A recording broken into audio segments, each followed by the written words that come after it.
The old LeBron James versus Michael Jordan debate. A debate that might last for literally a century. It's pretty fun to debate about. Let's keep it a buck. Let's compare two different players with two different roles on two different teams in two different eras with two different skill sets with a multitude of different scenarios in their careers and decide who's a better player.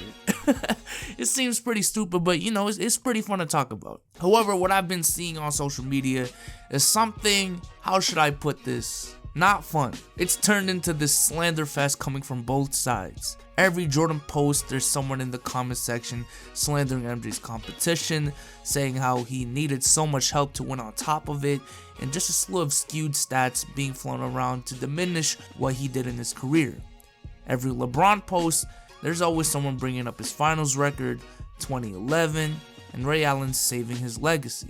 It goes both ways, and what people like to do is combat slander with slander, which is pretty stupid. What I want to do in the next 2 weeks or so is tackle this problem. One, by making a video on why LeBron James may be the greatest of all time without slandering what Michael Jordan did, and another is dispelling all the utterly ridiculous arguments I've been seeing on social media the past couple of weeks to diminish Michael Jordan's legacy. But before we get into the video, shout out to the sponsors of this video, SportsQ, a live trivia game centered around the NBA and basketball that goes live every Monday, Wednesday, and Friday. I don't know about you, but every time I play those live trivia games, it is nearly impossible to even get past the second question because they be asking you stuff that only the Sports Center stats team can answer. Like, you know, like, who has the most fadeaways in a game in the last 15 years? Like, I'm sorry, but, you know, I just never bothered to care. Anyways, this app isn't like that. You can catch up on all the current highlights, answer trivia questions, and if you get 10 right, you might win some cash. And you know, who doesn't like cash? It's available on iOS and Android, and if you invite your friends using my referral code BSouls, you can get extra lives just in case you get a question wrong. Links will be in the description. So the argument for LeBron James being the greatest player to ever live starts with his longevity. And to me, this is the greatest part of LeBron James' career. LeBron's longevity is something we have never and may never see again. Because this is not just maintaining all-star level of play for nearly 2 decades. There have been a couple of people that have done that. Kareem, Karl Malone, Kobe, Shaq. Heck, even Jordan came back when he was 38 and was an all-star for 2 years. But LeBron's longevity is just on another level. Not only has he been playing at an all-star level since his rookie year, this is a guy that has played at an all-NBA first team level for 14 straight years, only missing it twice in his second and fourth year.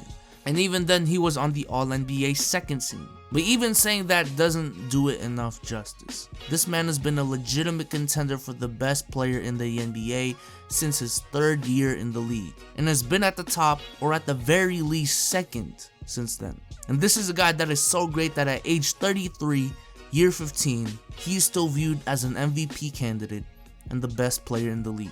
Now mind you, people know that he has fallen off from his peak because of his decline on the defensive end, and his explosiveness is not what it used to be, but he is so great that him being a step down from his peak is still the best player in the world and is still one of the most explosive players in the game.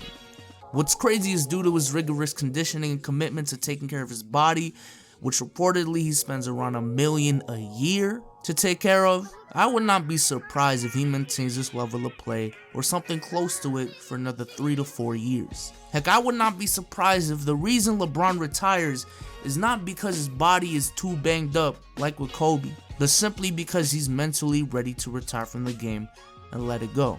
We're looking at a player that may end up with a career consisting of a nearly 20-year stretch where he has maintained such a high level of play to be considered for the All-NBA first team and recognition as a top 5 player in the game in those years. The best in the world for a majority of them. I know rings do matter in this debate, but put it this way. LeBron has been arguably the best player in the world since I was 6 years old. I am now 18 and I graduate high school next month, and I'm planning on going to college.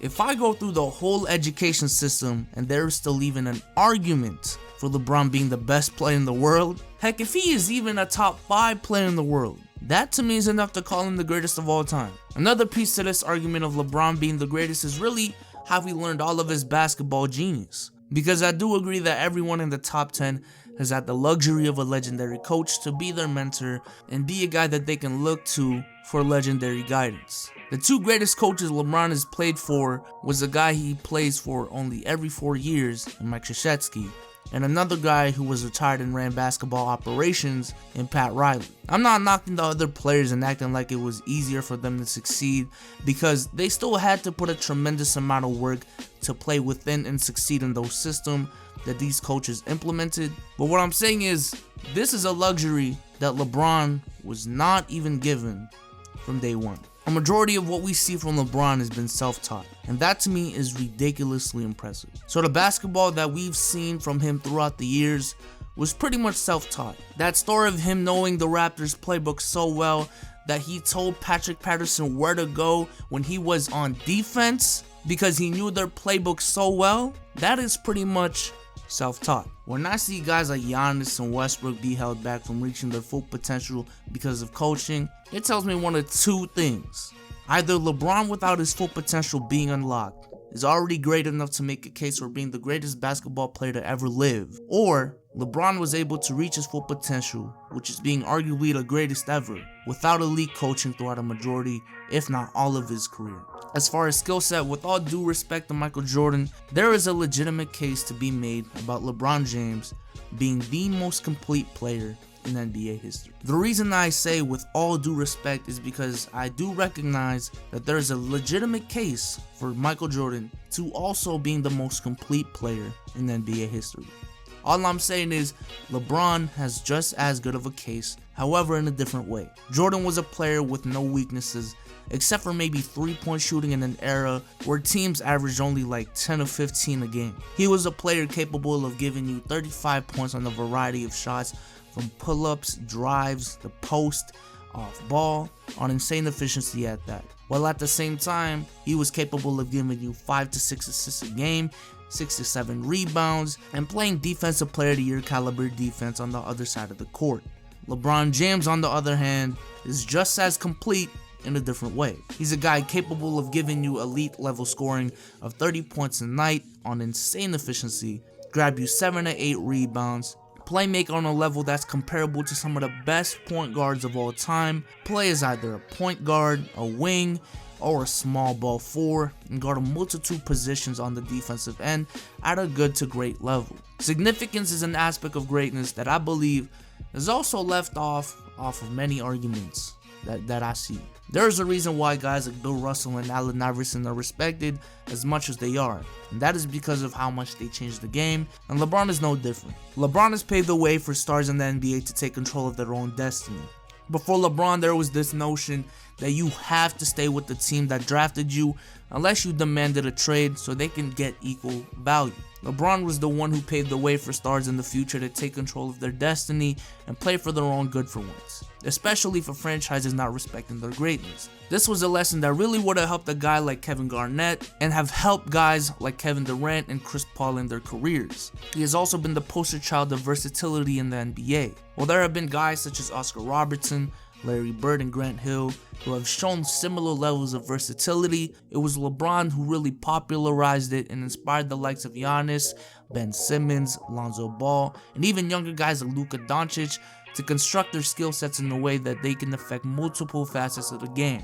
And lastly, he has been an inspiration for many and has been a symbol for defying the odds. From the way he was raised in Akron by a single mother, to being an immediate NBA star out of high school, to the way he responded to all the criticism after he left Cleveland, to the way he responded to all the criticism after he lost to the Mavericks, to the way he delivered Cleveland's first championship in who knows how long, coming back from a 3-1 lead against a 73-9 Warriors team with the unanimous MVP. LeBron James has been the inspiration to millions of people, and it exceeds just basketball. And that is part of his greatness. The combination of LeBron's longevity, how he learned his greatness, his skill set, and his significance to the game is to me a valid argument as to why LeBron is the greatest of all time.